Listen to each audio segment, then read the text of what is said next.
ठाकरेंच्या शिवसेनेचे आमदार अनिल परबांनी गृहराज्यमंत्री योगेश कदमांवर गंभीर आरोप केले। योगेश कदम यांच्या आईंच्या नावे मुंबईमध्ये डान्स बार असल्याचा आरोप परब यांनी केला। तर परबांनी चुकीचा नियम सांगून सभागृहाची दिशाभूल केली। तो डान्स बार नसून ऑर्केस्ट्रा होता असं स्पष्टीकरण रामदास कदम यांनी दिलं।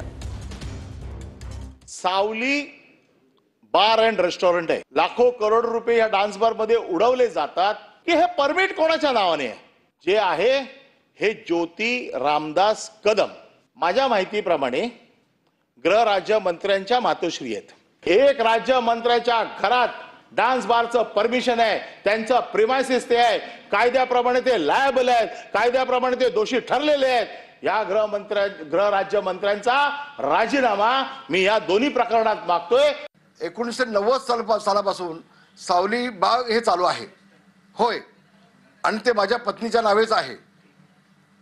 व्यवसाय करण्यासाठी कुणाची अडचण कसलीच नाही।